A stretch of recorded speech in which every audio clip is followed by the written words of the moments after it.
Okay, thanks for attending. Thanks for coming today. Good morning, everybody, and welcome to the new year. This is the January 2nd, 2024 in-person BRTB Technical Committee meeting. Following the direction of the BRTB, I ask all technical committee members not here in person to turn on their cameras during their roll call for attendance and also for voting so that the public is clear about our membership. So with the cameras on, I'll ask that Ms. Rebecca Dye will start the roll call to determine member participation. Rebecca? City of Annapolis, Anne Arundel County, Here. Baltimore City, Here. Baltimore County, Aye. Carroll County, here, Hartford County, Howard County, Here. Queen Anne's County, Here. MDOT, Here. Here. Here. MDP, We can't hear you, Tina. She's here. okay, thanks. MDOT MTA, MDOT SHA, Here. did I miss anyone? Thank you. So if others are here, but their mics aren't working, I know I got an update on my tablet recently and my mics went all array. So maybe someone's here but can't chime in. You can let Regina know you were attending. So let's go on to item number 1 for today's agenda, approval of December minutes. Our first item is the approval of minutes from the meeting. Have members had a chance to review the minutes? Okay. Can I please have a motion and a second to approve the minutes? Motion approved. Okay, motion from Howard County, Second. second from Baltimore City.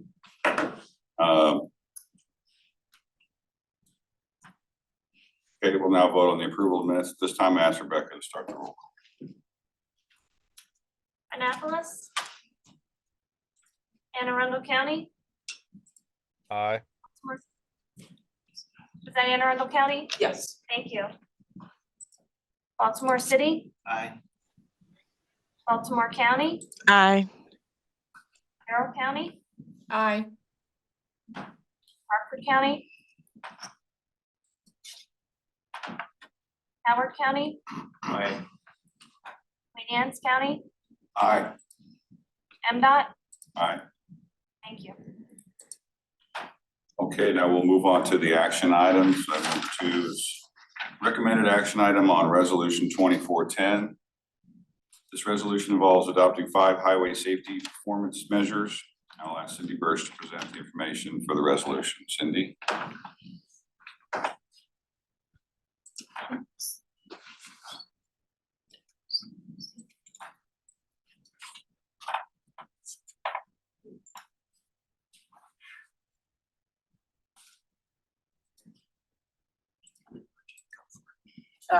Oh, wait a minute.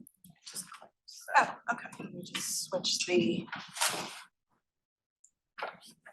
Find them.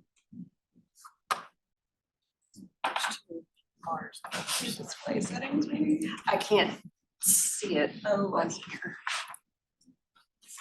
Why is it showing? I don't know, all the taskbars are up here for Zoom, so I can't actually get to the display settings. It's underneath it. Oh, it's coming. Okay. We're all in trouble on that text. Oh, see, grab and move. That's all I had to do with the test. Thank you. No, that's There we fine. Okay, sorry about that. Good morning, everybody. You've already seen 90% of what I'm gonna show you today at the last meeting, just going up, but I'll go through it a little bit quickly again about crash data and where we are and all of the wonderful happy news as we begin 2024. For the targets though, we're just using crash data through 2022.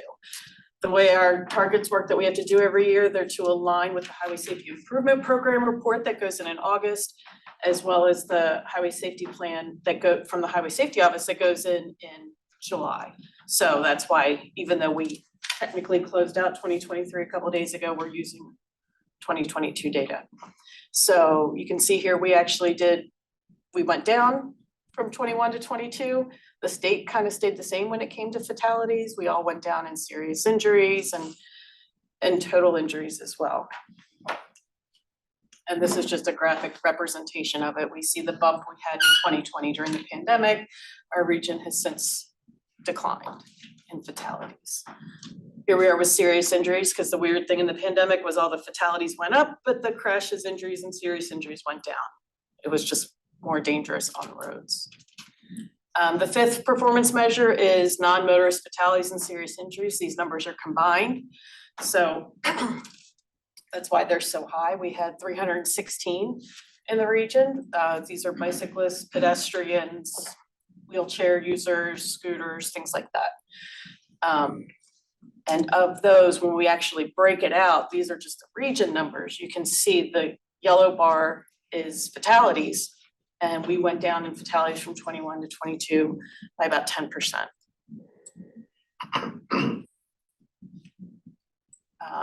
Again, quick refresher, as far as where we stand with the state, we have a little over half of the crashes, serious injuries, and injuries that the state as a whole suffers from, but we have only 41% of fatalities, and we have 46% of VMTs. So we're actually underrepresented of what we would have expected for fatalities. We're doing good with that. Again, federal regulations are to do these targets every year. I think I'm one of the only ones, if not the only one, that has to do it every year and come before you. The other ones are usually every 2 or 3 years for targets. Been doing them since January 2018. And what the board has determined in the past was to follow the state methodology for setting these targets, but set them specific to the regional numbers. We do have the option of just adopting their targets straight, but we usually adapt them to be more specific to us, and we have until the end of next month to submit them. So the way the federal regulation is structured, the targets are set on 5-year averages. So the baseline is our old numbers from 2005 to 2009. You can see them in the first column, and then I put in 2021 and 2022 so we can see the most recent years. We went down in all 5 areas between 21 and 22, and there's the percent decreases using their methodology. And actually MDOT works with a research consultant, and they provide us our regional targets. So we don't have to do the math ourselves if we don't want to. So those are our targets for the 2020 to 2024 5-year average and our goal for 2030. Maryland is a Vision Zero state, meant to get to zero sometime in 2030. Again, following along with the state methodology, our vision is zero. It's in the resolution, but these are statistically set interim targets for us to track and evaluate our progress. The last one is highlighted yellow, the number of non-motorized fatalities and serious injuries, because doing the math, we've already exceeded our target. We had 313 in 2022, but the target's 329 for the 5-year average. So that one we've already met and exceeded. Just as a reference point, all of ours went down. We had green arrows going down. The state unfortunately had 1 extra fatality. I think it might be to 565 now. I think I heard they had one come in very late. So they went up in non-motorized fatalities and serious injuries as well as fatalities. This is just a breakdown of each of the 7 jurisdictions, so you can see where your numbers are. I don't know what happened to the TY for Baltimore City, but I'll fix that. So when it's green, it went down between 21 and 22. So Anne Arundel County had progress with serious injuries, Baltimore City across the board. Baltimore County went down with fatalities, serious injury rates, as well as non-motorist. Carroll County went down with their non-motorist fatalities and serious injuries, actually cut them in half.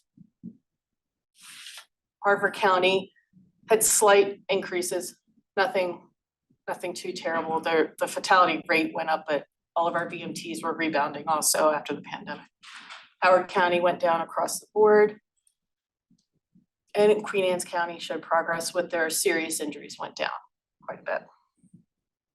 So then the bad news, this has been updated since our meeting a month ago. I updated this morning from the fatal crash dashboard. To close out 2023, it is showing the state at 600 fatalities. There's actually approximately a dozen more that have not been put into the system yet because they're from the park police. And that's a whole different process, a different crash report. So that may affect some of you, like Anne Arundel or something, that have park police roads running through your jurisdiction if any of them happened on those roads. Anyway, so that's the highest the state has seen 15 years or almost 20 years. So we also went up. Unfortunately, we went from 219 up to 242. You can see the ones in red are higher than they were last year. So Baltimore County showed an increase, as well as Carroll, Hartford, and Queen Anne's counties. Anne Arundel, it's pretty much the same. Baltimore City a little bit lower, and Howard a little bit lower. And this is all fatalities that have been put in the system so far. So here's some of the newer ideas. What are we doing now? Because that's the big question, and we have a lot coming out from MDOT statewide, change the culture, everybody try to do better on the roadways. So we've been doing some things like that around here as well. All of you and the board have incorporated safety a lot more into things, especially in the 5 years I've been here. I've seen it firsthand, how it's gone more into the plans. With MDOT SHA doing the vulnerable road user assessment, doing their pedestrian safety action plan. They've really been pushing that out to all of our committees and engaging all of our members. Safe Streets and Roads for All funding we were chatting about before the meeting started. So that's pretty much in all of our jurisdictions, be it at the county or a municipal level. Everybody's received funding so far. We have 3 more rounds of that, at least possibly 4 coming from the feds. With our Look Alive campaign, we just got through Pedestrian Safety Month in October, and we're exploring a new safety messaging partnership with the Orioles to be able to get out there and put more information throughout their season and their activities as hopefully they continue to do well and have extended seasons in the years to come.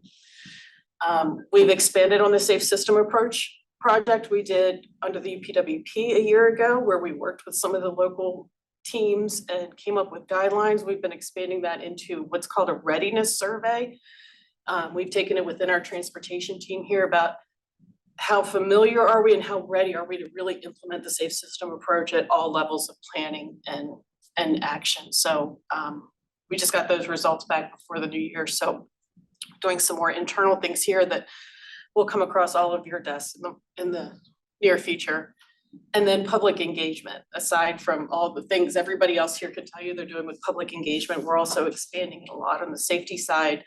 And one of the aims of my project this year through the Highway Safety Office is to engage at least one new population in each jurisdiction that hasn't gotten to before. So we're all starting to work together to see who we have, what we can cover, and even more new partners we can make to try to get out there, because a lot of it, as we saw, our vulnerable road users are suffering with our serious injuries and fatalities. And that's all I have for you today. Now, if you have any new ideas or things you would like to do, it's 2024, I like new stuff. I'm happy to support any of your projects, or if you have something you would want a specific population to reach out to or specific topic to really push with these local teams. Real quick, with your whole, the whole list of items we just had up there, and with the new ideas and, you know, things we're talking about locally about changing up intersections, redoing, re-engineering, improvements, needing an overpass. Our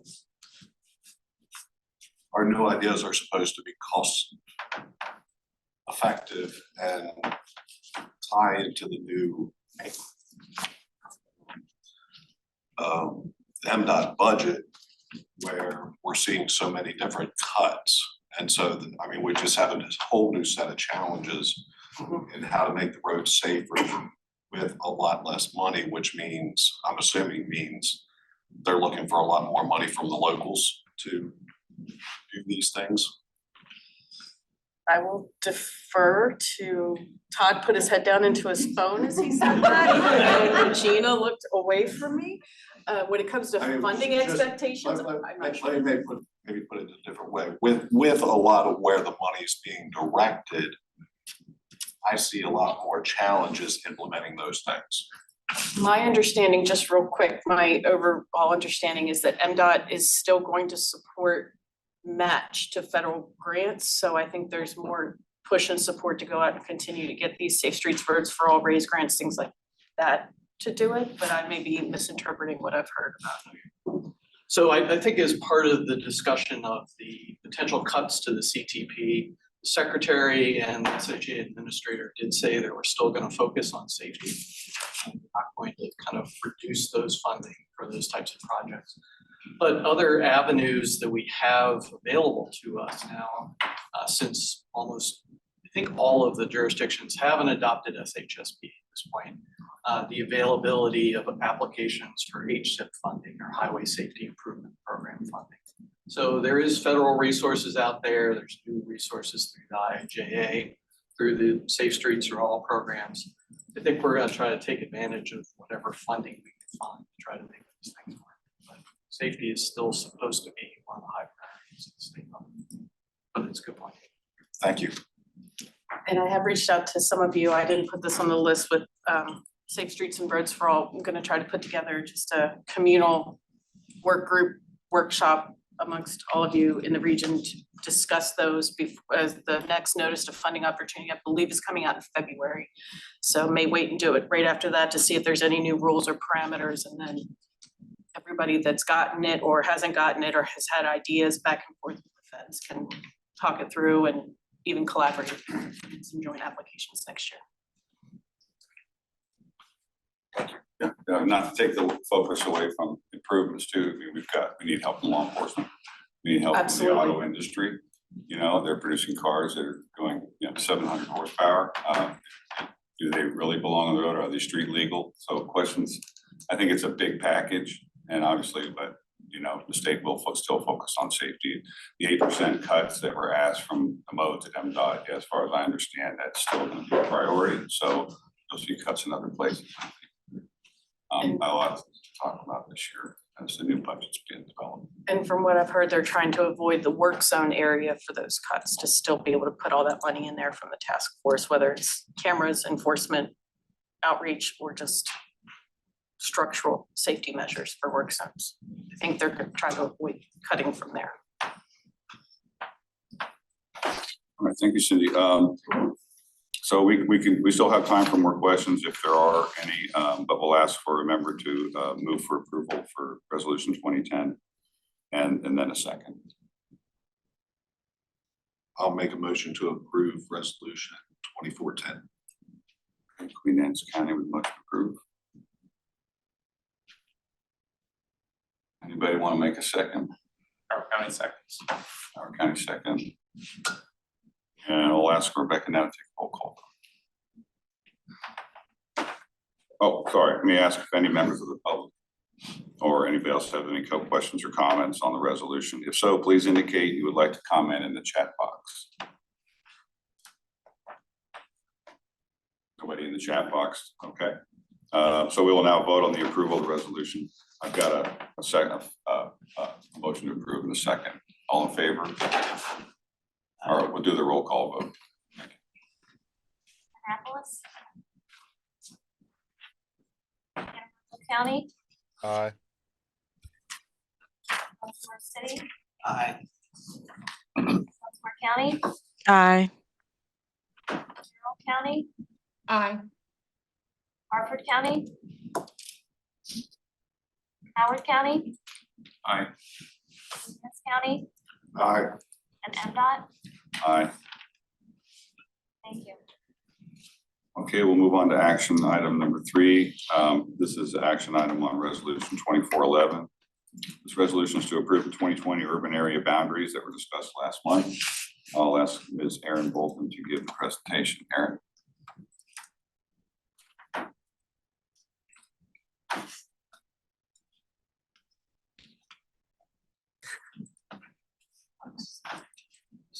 Oh, it's sorry. Let's see, I want to stop sharing.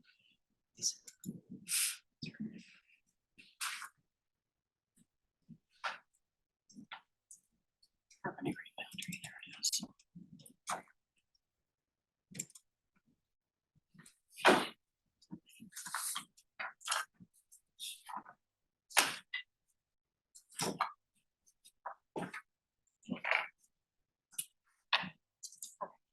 Morning, everyone.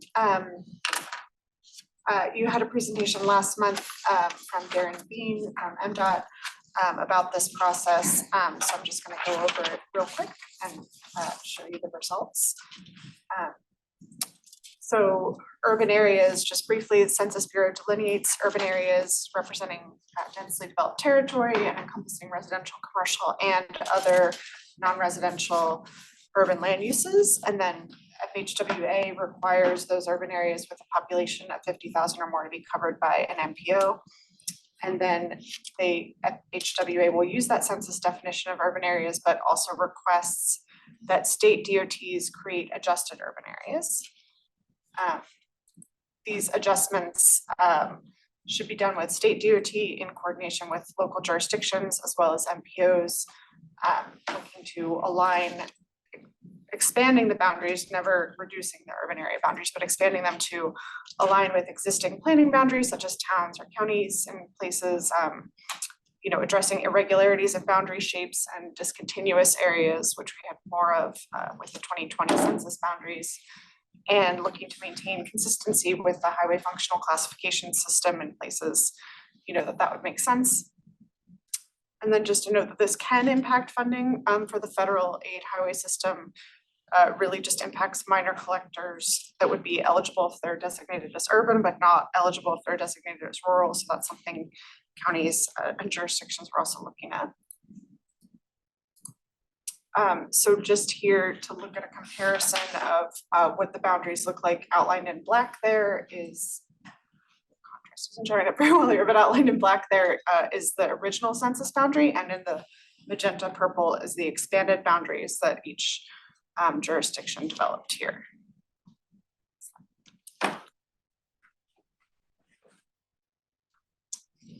So as far as the process, to this point, DOT participated in cooperative meetings with local jurisdictions and MPOs to create these adjusted urban area boundaries. They were submitted to FHWA for review just a few days ago by the end of December deadline. And then coming up, the 2024 HPMS data submission should conform to the approved urban area boundary coming up in June. And then the next step from this process is to begin a review of the functional classification of roadways, which will be due, that's a 2-year process, so that'll be lengthier. And so to finish up, this is the map as prepared by MDOT, showing the proposed adjusted urban area boundary to be used by FHWA. And that's all I have.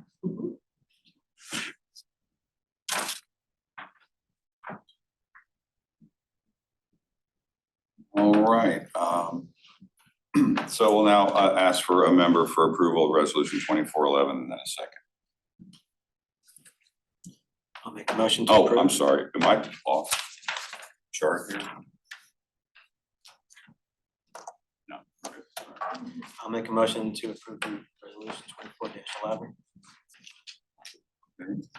Got a motion from the city. Second. Carroll County second. Got it.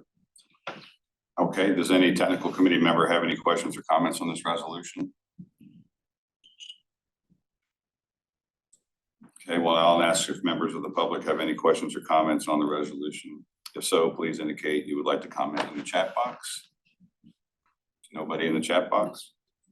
So we'll now vote on the approval of the resolution to approve the new boundaries. Okay, when your name is read, please indicate aye or nay. Rebecca, please read down the list of members. Annapolis. Montgomery County, Aye. Baltimore City, Aye. Baltimore County, Aye. Carroll County, Aye. Harford County, Howard County, Aye. St. Anne's County, Aye. and MDOT. Aye. We'll move on to action item number 4. This is recommended action on resolution 2412. Resolution involves endorsing 25 additional miles of critical urban area freight corridors. Thank you, Aaron. I'm sorry.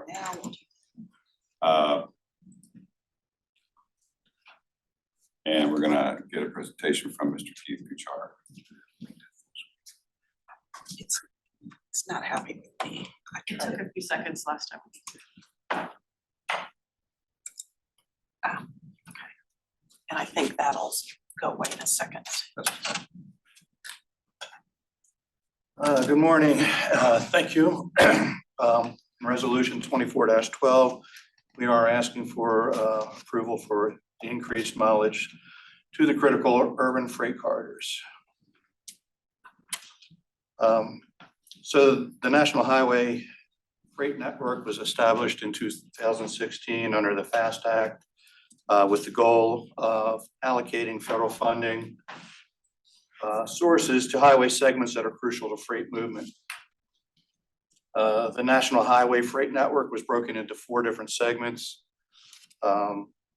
The primary highway freight system, which is mostly just the interstates, other sections not on the primary highway freight system, which are essentially critical routes that connect to freight facilities, critical rural freight corridors, and critical urban freight corridors, which are urban public roads that connect to primary highway freight system and other important freight generators. So the critical urban segments are what we're going to be talking about mostly today. Excuse me. So the FAST Act laid out criteria to set a mileage cap in each state. In Maryland, we were allocated 150 miles of critical rural freight corridors, but only 8 of those 150 were in the Baltimore region. Maryland's allotment of critical urban freight corridors was 75 total miles. 25 of those miles was in the Baltimore region. In 2017, SHA and BMC coordinated together to develop the current list of 25 miles. So now, under the IIJA, they've given us double the mileage. So now there's 150 miles of critical urban freight corridors and 300 miles of critical rural freight corridors. I should point out, though, that with the 25 additional miles that we are allocated, we don't necessarily have to keep the original 25 miles that we had. We could come up with 50 brand new miles or any combination of 50 miles. It could be 10 of the existing and 35 of the new, but it could all add up to 50. We opted to keep the original 25 because there was an extensive process that went into putting those 25 together. And after looking at what was there and what is proposed, we felt it was a pretty safe idea to just keep the original 25. So SHA's methodology, the way they arrived at their eligible mileage was they coordinated with TTI to come up with eligible segments, and criteria they used for establishing those segments was using the annual average daily traffic, truck traffic, the highest percentages of AADTT, get that out, segments that have 25% or more of AADTT. segments of roadways that were close to freight generators, and those freight generators can be things such as warehouses, ports, airports, grain elevators, and a variety of other freight generators. And then they took the weighted score for those segments and came up with a weighted ranking.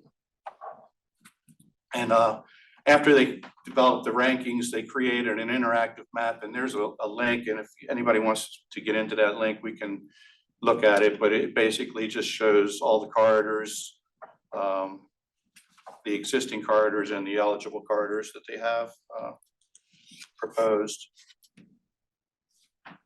So then, once BMC received the SHA methodology and their proposed segments, we looked at the 200 miles that they had eligible, and we compared the MDOT scoring system with projects that fell within projects in the long-range plan. So if there was some overlap of segments that were eligible and they were included in the long-range plan, we kept them as possible segments that we would recommend. And then we took out the segments that fell within the long-range plan projects that were transit projects, because transit projects have a separate funding source. So, you know, we eliminated those. And then we compared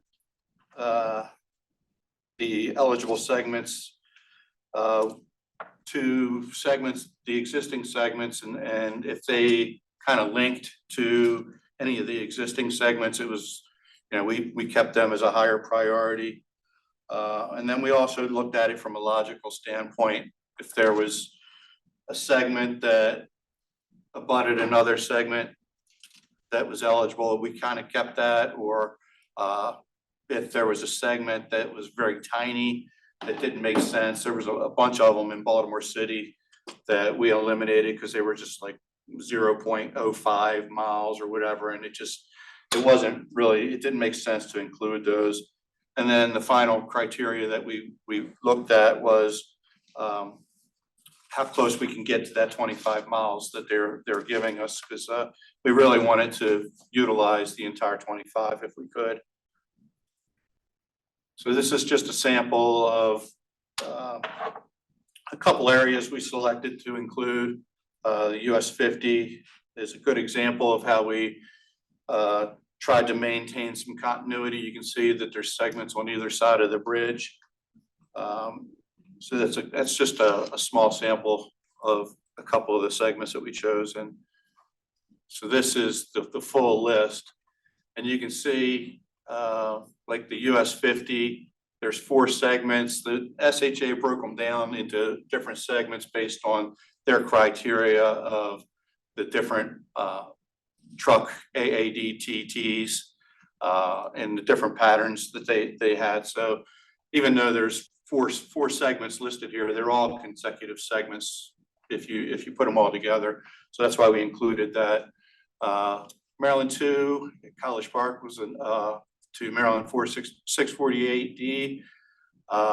US 40 from Maryland 43 all the way to Allender Road.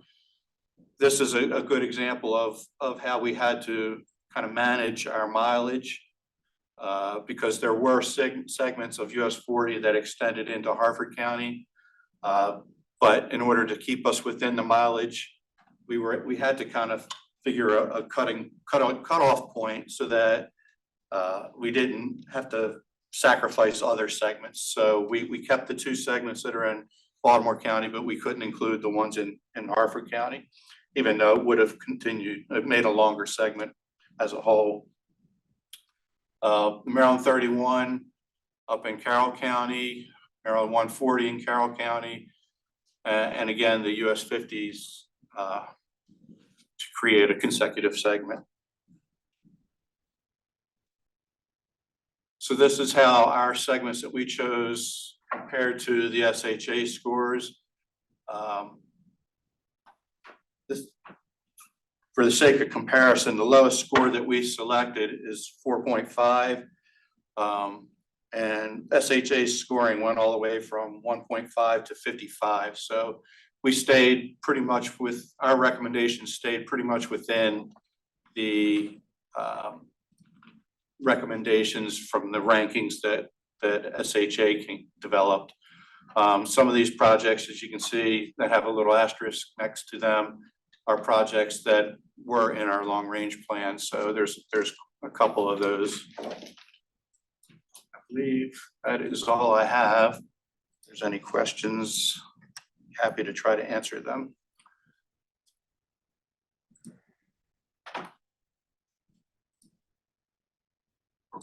Yeah, just in clarifying those, are those segments of road both eastbound, westbound? Like where you have a divided highway of US 50? Yes, Those segments cover each, it's not like it's not one way, no. it covers the entire Yeah. segment, both directions and that. Correct, but it still counts as one, like if eastbound, westbound, there's a 2-mile segment, it's only 2 miles. It's not 2 miles eastbound and 2 miles westbound. So it's only, it only counts for two miles. Thank you. Okay, any other questions? Okay, we'll ask now that a member move for approval of resolution 2412. Thank you, Keith. And then for a second. Howard County moves. Seconds. All right, does any technical committee member have any questions or comments? We just had them. Any others? Yeah, I think everybody's good with it here. So we'll ask if members of the public have any questions or comments on the resolution. If so, you can comment in the chat box. Is there anybody in the chat box, Regina? I do not see. Okay. We'll now vote on approval of the resolution to consider endorsing the new local urban freight corridor segments. When your name is read, please indicate aye or nay. Rebecca, please read down the list of members. Annapolis. Anne Arundel County, Aye. Baltimore City, Aye. Baltimore County, Aye. Carroll County, Aye. Harford County, Howard County, Aye. Queen Anne's County, Aye. MDOT. Aye. Thanks again, Keith. Okay, recommended action on resolution 24-13, number 5. This resolution is to approve a change in the functional classification of US 50 service roads. This request will be presented by Mr. Darren Bean. Darren? Good morning. So I'll be going over the proposed functional classification change for the US 50 service roads along Blue Star Memorial Highway in Anne Arundel County. Currently, they are classified as local roads. Can you go to the next slide, please? So we are looking at 3 segments on MD 908 and MD 931, which are the service roads currently classified as local road, and we are looking to classify them as minor collectors. Next slide, please. So there are 4 segments along MD 908, segment A, which is from Blue Star Memorial Highway to St. Margaret's Road, segment B, East College Parkway to Oceanic Drive. For segment C, there are 2 portions, the first being St. Margaret's Road to Skidmore Drive and Whitehall Road to Oceanic Drive. Segment D is from Skidmore Drive to East College Parkway, and for MD 931, segment R is from East College Parkway to College Parkway, and segment Q is from East College Parkway to Cape St. Clair Road. Can you go next slide, please? So this is just a general map location of the service roads along Blue Star Memorial Highway in Anne Arundel County. The service roads are highlighted in the blue markings along US 50. Go next slide, please. So the main reason we're looking for this request is because it serves access to both, the service road serves access to both residential and commercial areas, as well as to Blue Star Memorial Highway, which is a principal arterial, and St. Margaret's Road, which is a major collector. So the service roads are distributing trips between other local roads as well as arterials. And that is more appropriate for minor collectors and not for local roads. So the current function for the service roads as local does not fit with how the service roads are being used today. You go to the next slide, please. So we already consulted with Anne Arundel County for their correspondence on the proposed change. The next step is to present this to BRTB, which is happening today for their approval, and after that it will go to FHWA for their review, and once FHWA reviews it and sends their concurrence, MDOT HSA's data services division will upload it to our database. Next slide, please. So that's all I have for the proposed change for the service roads along Blue Star Memorial Highway. Okay, thank you, Derek. Just as a comment, after this resolution was sent, we did receive a copy of the documentation from Anne Arundel County to SHA, which is a requirement. So we did get it. It'll be included in the resolution to the board. All right, thank you, Gina. So we'll now ask that a member move for approval of resolution 2413 in a second, and then we can take questions. Ask for motion approval. Anne Arundel County moves for approval. You, Baltimore City seconds. thank you. We'll now ask Rebecca to read down the list of members for roll call. Oh, I'm sorry. Does any technical committee member have any questions or comments on this resolution? I'm looking for Anne Arundel County. You guys are okay with it, right? Yep, we're in full support. All right, thank you, Brian. We now ask if members of the public have any questions or comments on the resolution. If so, please indicate you would like to comment in the chat box. Is there anybody in the chat box? Now we'll vote on approval of the resolution to approve the updated functional classification for US 50 Service Road. Your name is read. Please indicate aye or nay. Rebecca, please read down the list of members. Annapolis. Anne Arundel County, Aye. Baltimore City, Aye. Baltimore County, Aye. Carroll County, Aye. thank you, Hartford County,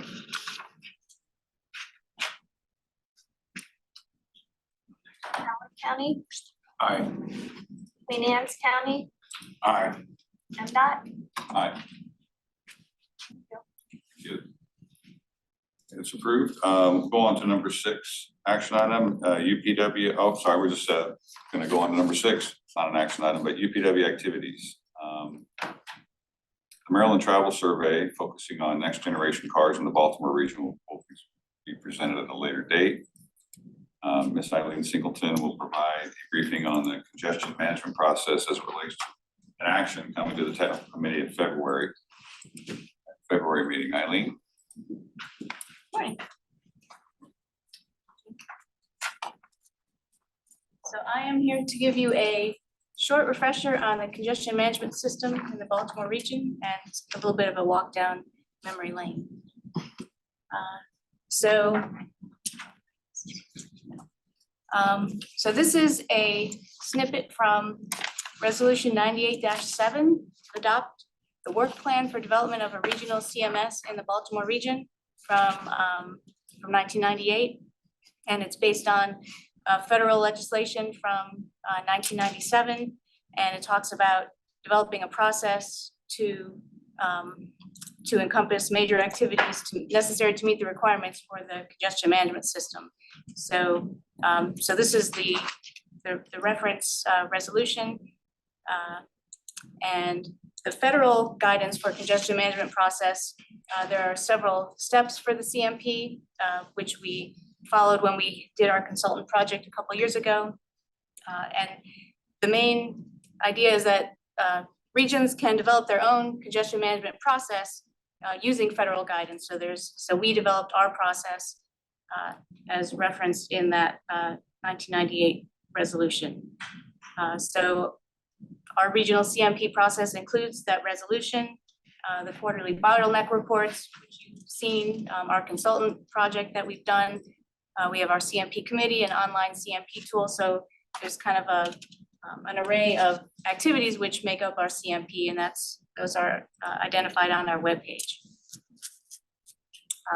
So the process approved by resolution 98-7 states to ensure travel demand reduction and operation management strategies are considered. Project sponsors present to BRTB at critical points in a project. There are 3 points: purpose and need, alternatives retained, and preferred alternative. And so why am I telling you this now? Because why is the refresher? Because the last time there was someone presenting on this was in 2017.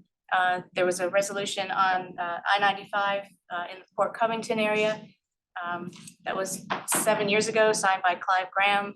You know, just who remembers Clive? I mean, you know, it's been a while. So Regina had the idea that we should present and give you an update, a refresher on what this is, because next month, as you mentioned, Dan MBTA will be coming to present on the purpose and need for a bay crossing study. So this is just kind of to refresh you on why that's happening. So questions?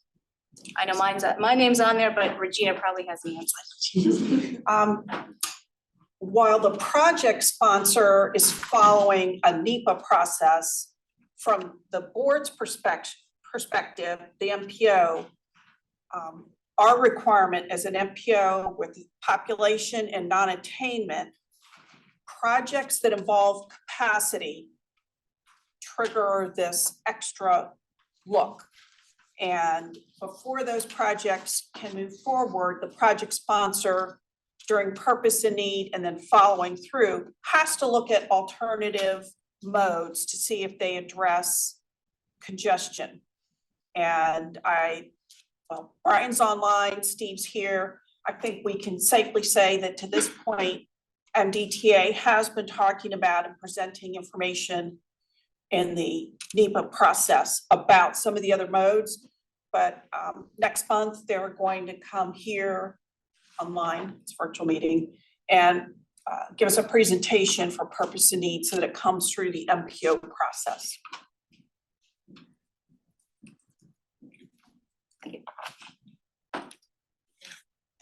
Thank you.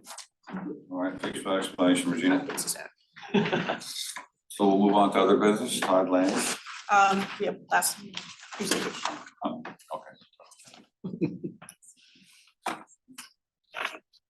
UWP, you want to hear about this? Okay. So, yeah, this is our PWP, sorry. Todd? Yep. Presentation. Okay. Not seeing. Okay, got it.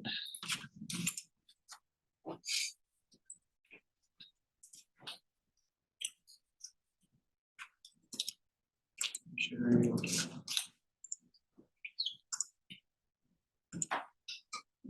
Apologize, of course, technical issue.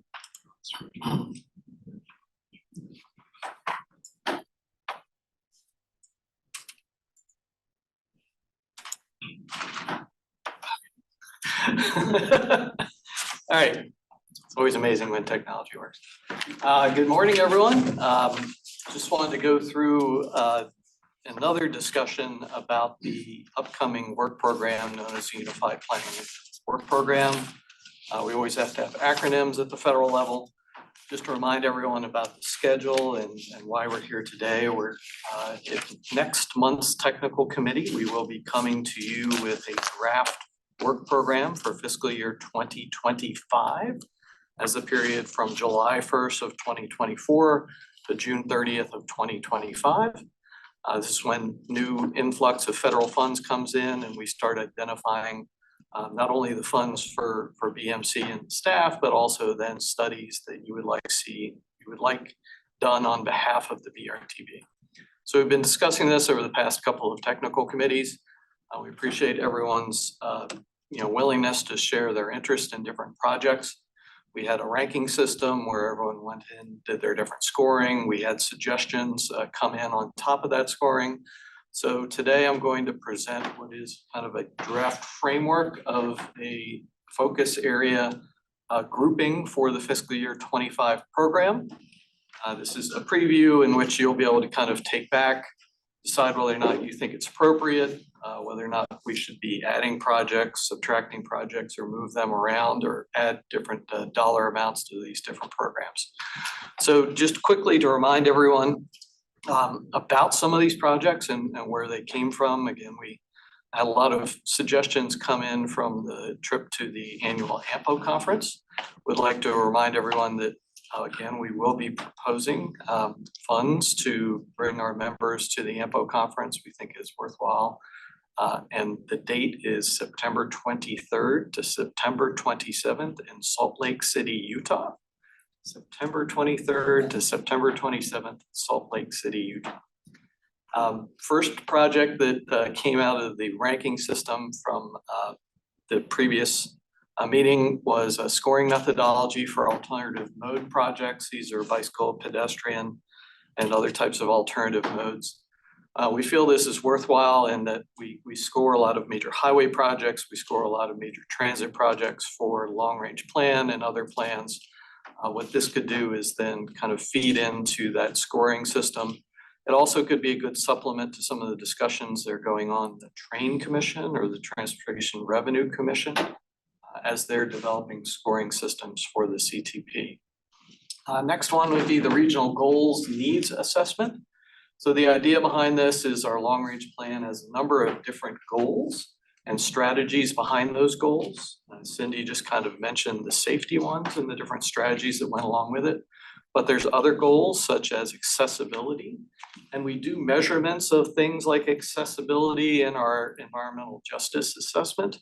But what this could do is kind of put numbers behind some of the goals in our long range plan and try to look at how we would measure ourselves in terms of progress against some of these individual goals as we're going into the development of the next long range plan in a couple of years.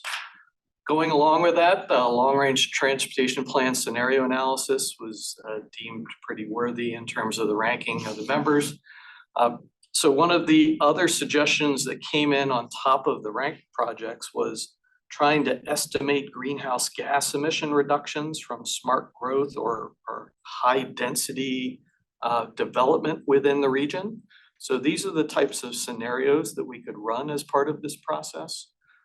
Again, kind of trying to understand how far we could make it in these different areas in our long range plan if we put the dollars in these different directions.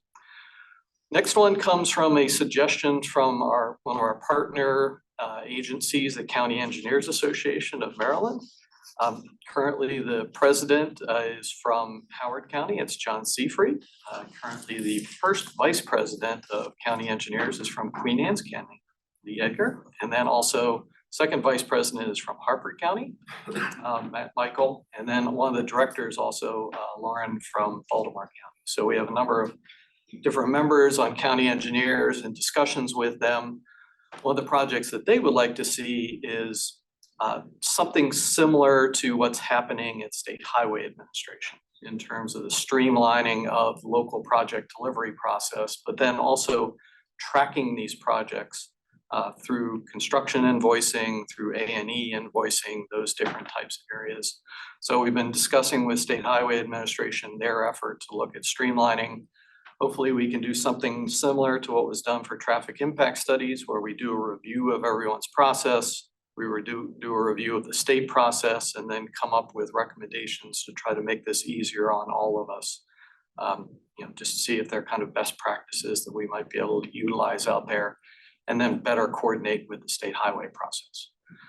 Another project that came in fairly high in terms of the scoring was a project we just had been discussing earlier. A lot of local jurisdictions are receiving discretionary grants and are needing support in terms of the accounting systems, both FEMAS and TRAMS. FEMAS is the Federal Highway Accounting System, TRAMS is the FTA system.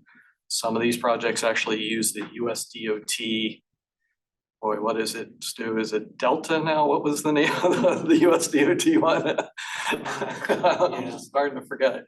But then, also just, putting together these grant applications, going through kind of project management.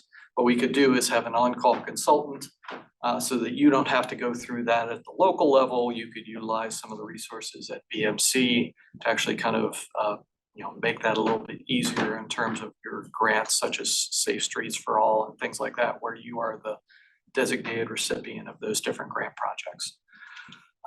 The last and final segment of the Patapsco Regional Greenway is being proposed for 30% design. So this goes from the Patapsco Light Rail Station to Cherry Hill. Again, we're proposing to set aside money for that final segment. Some of these projects are actually moving into final design through additional grants at the state and local level. So we're very glad to kind of see those move forward. One of the smaller projects that was being proposed out of one of the subcommittees was actually to hold a traffic incident management conference. We do have a timber subcommittee here at the BRTB that deals with traffic incidents. And what we're proposing is just set aside a little bit of funding to do a conference in which we haven't done in a couple of years.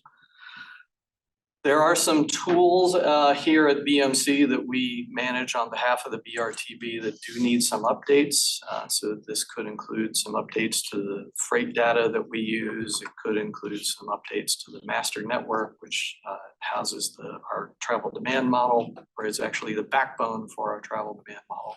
So we're proposing to get some consultant resources to try to do some updates in those areas. One of the suggestions that came in was to develop the carbon reduction program and protect program, both program scoring and local project identification. These are new funding sources at the federal level through the IIJA. What we could do is kind of develop an internal scoring system here at the BRTB and then put forward these local projects for consideration for those types of funding. Then there's some continuations of some previous projects. Again, transportation and land use connection grants. You saw a presentation, I believe it was last meeting, in which we want to move forward with some new applications for these types of concept level plans. We've already done 2 pilot projects that we think were successful and we've learned from. We want to try to continue the funding for the Transportation Land Use Connection Grant Program. Another one is the Transportation Planning Institute. We're going to be kind of moving this forward with AMPO as a partner in terms of a training program. What this is going to be an online training for not only MPO activities, so that your staff, as you come in and kind of get into this whole world of the BRTB, you'll understand kind of the background behind these, but then we're hoping to also include some other local transportation planning programs within that platform, because we know you get new staff who don't necessarily have training and don't necessarily have money and or time to kind of send them to training programs. So we're going to try to stand some of those up to try to build up the knowledge base of transportation planning staff here in the region. Cindy had mentioned working with the Maryland Highway Safety Office and the Baltimore Orioles. There's an opportunity for us to kind of leverage that relationship, put some money behind the Look Alive program to try to actually get some of these advertisements into Baltimore Orioles, both in the stadium and potentially other activities with the Orioles. And then finally, again, a continuation of a locally operated transit system training and support program. We're doing this again in a partnership with the Transportation Association of Maryland. Did I say that correctly? Yes. Transportation Association of Maryland. There's so many acronyms and I can barely remember the one I work for. So this is a framework of the focus areas for the fiscal year 2025 UPWP topic areas. There were some other suggestions that we think we can do in-house. One of the suggestions was looking at some of the best practices of how MPOs can help address greenhouse gas reduction goals. We're hoping to kind of partner with MDE and the efforts that are going on the state, try to understand kind of what comes out of this latest General Assembly level, and then trying to figure out how we might be able to kind of partner and maybe bring a future project with that. Also, there was some discussions about trying to better visualize our long-range transportation plan projects through the Transportation Atlas online. That was one of the presentations at the AMPO conference. And then building better relationships with schools, colleges, state agencies, media, and then try to get the word out. And we think we might be able to do that through our existing public involvement processes. So that is a lot of words for the day. I just wanted to kind of give that picture to you, give you an opportunity to take that back to your office. We will be bringing forward a proposed work program to the February technical committee. But if you have any questions or comments, feel free to bring them now, or feel free to just send them to me, throughout the month, and we can try to make sure that we hopefully can address them as we're getting into the February period. That PowerPoint will be posted later today, so if you need to go back at the list, look at the amounts, it'll be available. Any questions from the group? Okay. I will turn it back to the chair. Yes. Okay, so we're gonna go on to other business. The next technical committee meeting will be virtual on Tuesday, February 6th. At this time, we're distributing the calendar for 2024 committee members. I have a couple out here. Dave, you get one. Any other business to come before the technical committee? Both of you, but one. You go first. All right. Hi, everybody. I'm Anna Marshall. So we recently have a new project launching about electric vehicle community charging hubs in the Baltimore region.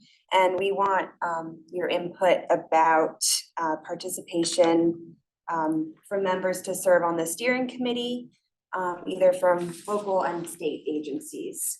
And a little background about it. So we're hoping to focus on multi-unit dwellings and the barrier there for not having a private driveway or garage for charging electric vehicles.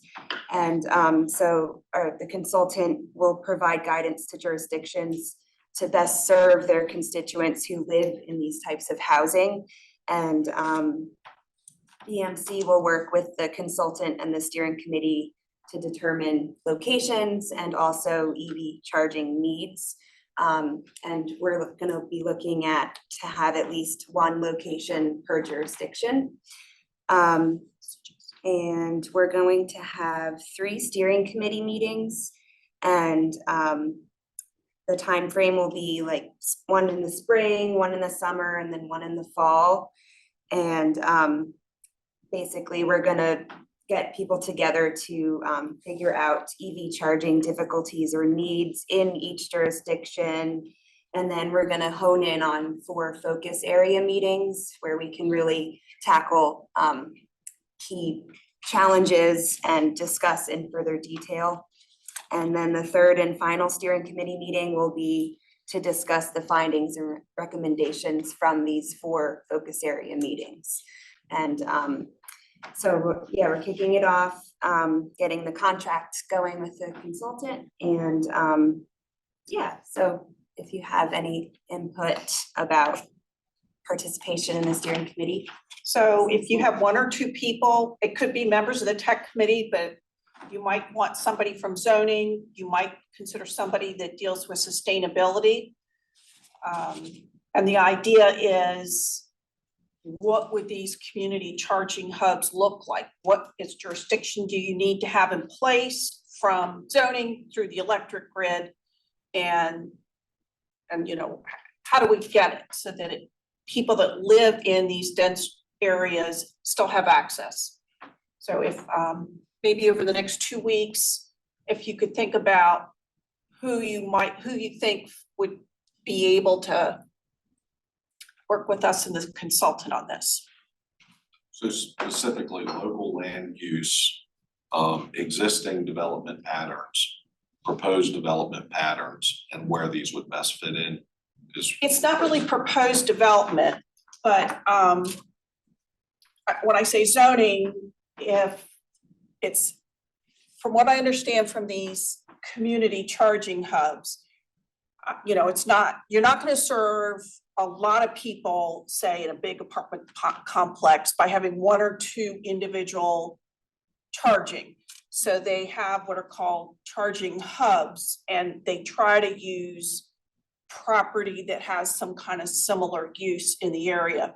But there's zoning in terms of getting it permitted. That's what the person would kind of say, okay, what kind of questions do we need to consider? And the sustainability person might be looking at EV issues. So this is new to Anna and I. Our team isn't exactly versed in this, but I don't know how the tech committee members feel, but whoever you feel could engage in the discussion. And we're happy, when Eileen was running the connected and automated vehicle, Abby Morgan, Dr. Abby Morgan at Kittleson was the lead for her project. She will be the lead for this. So some of you may have met her. It's a very good team with 2 subs.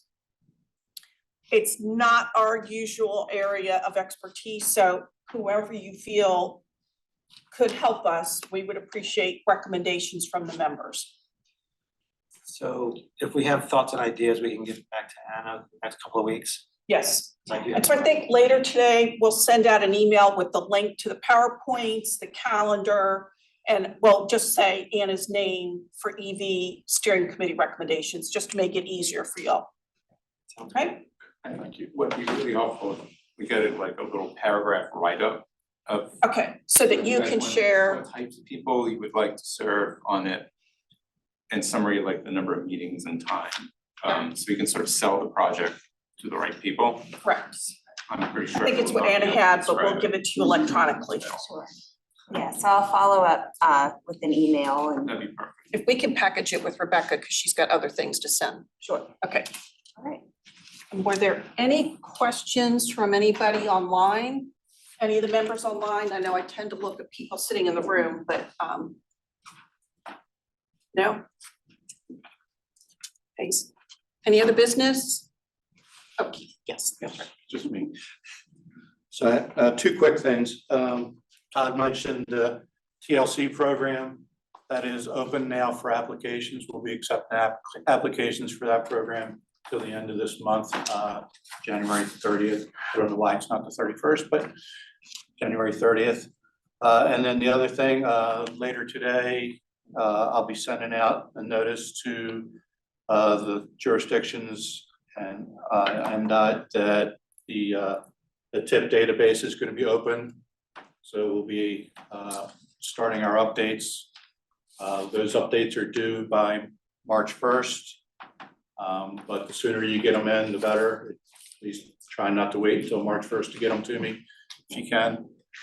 I think that's all I have. Just real quick notices. Thank you, Keith. Any other business to come before the technical committee? Hearing that, I'll ask for a motion to adjourn. Howard County motions. Motion to adjourn. Second. All in favor? Aye. Okay. Thank you very much.